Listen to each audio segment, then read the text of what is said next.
اللہ نے خود فرمایا قرآن پاک سے کہ میری دنیا دا تسی سفر کرو، سیر کرو اور میری تخلیق دا مشاہدہ کرو۔ تو دیکھیں جب ہم سفر کرتے ہیں اللہ کی رضا کے لیے تو ہم جب اس کی تخلیق کو دیکھ کر سوچتے ہیں اور اس کی قدرت پہ غور کرتے ہیں تو آپ کا ایمان اور زیادہ مضبوط ہوتا ہے کہ یہ میری رب کی بنائی ہوئی چیزیں ہیں، یہ میری رب کی نشانیاں ہیں۔ عقل مند کے لیے یہ نشانیاں ہیں، ٹھیک ہے، ہر ایک سمندر، ہر ایک پھول، ایک ستارہ، یہ میرے رب کی نشانیاں ہیں، تو آپ کا ایمان اور زیادہ مضبوط ہوگا۔ اس لیے میں تو یہی آپ کو ایڈوائز دیتا ہوں کہ اگر آپ کر سکتے ہیں تو پوری دنیا آپ ٹریول کریں، دیکھیں ہماری رب کی نشانیاں۔ اللہ نے خود فرمایا قرآن پاک سے کہ میری دنیا دا تسی سفر کرو، سیر کرو اور میری تخلیق دا مشاہدہ کرو۔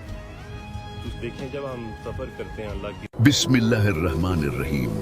اے ہمیشہ کے لیے فنا ہونے والے مسافر انسان، کیا تم نے کبھی اس لمحے کا تصور کیا ہے جب تمہیں سفید کفن میں لپیٹ کر ٹھنڈی اندھیری مٹی کے سپرد کر دیا جائے گا؟ اس گھڑی جب پہلی مٹھی بھر مٹی تمہارے چہرے پر گرے گی اور آخری شخص قبر کے کنارے سے پلٹ جائے گا، تم بالکل تنہا رہ جاؤ گے، نہ کوئی روشنی، نہ کوئی شیاء، نہ سانس لینے کو کھڑکی،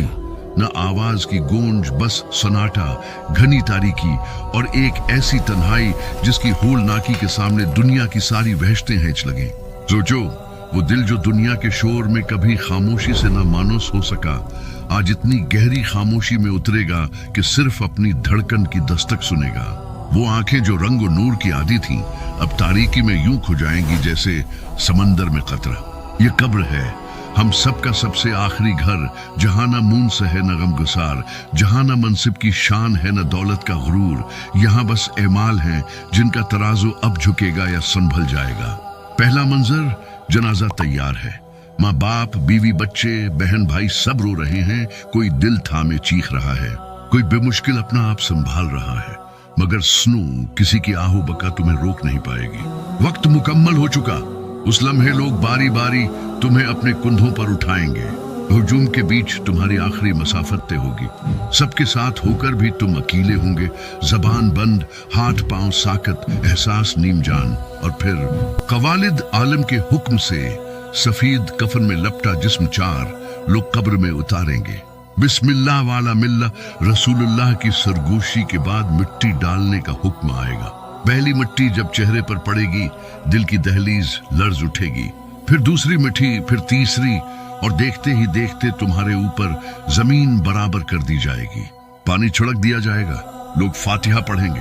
قدموں کی چاپ دور ہوتی جائے گی، ہتھی کے سناٹا تمہاری ساتھی بن جائے گا۔ یہی ہے قبر کے پہلے 24 گھنٹے، وہ کڑی آزمائش جس کے آگے بادشاہ و فقیر برابر ہیں، امیر و غریب ایک صف میں۔ اس دن دنیا کے سارے رشتے ایک دروازے تک ساتھ آئیں گے، پھر پلٹ جائیں گے۔ جو باقی رہ جائے گا وہ تم اور تمہارے اعمال، کوئی وکیل، نہ کوئی موبائل، نہ کوئی سفارش، نہ کوئی جاہ و منصب، بس وہی سچ جو تم نے جیا، وہی دین جس پر تم قائم رہے، وہی رب جسے تم نے یاد رکھا یا بھلا دیا۔ قبر کی وحشت پہلی ساعت میں تمہیں گھیرے گی، تاریکی کا دباؤ، تنگی کی گرفت، خاموشی کی کرچیاں، مگر سنو،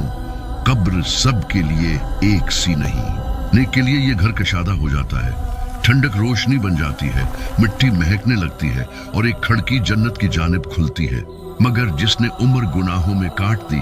جس نے رب کو بھلا دیا، نماز چھوڑ دی، قرآن کو پس پشت ڈال دیا، حقوق و لباد پامال کیے، اس پر قبر تنگ ہو جاتی ہے،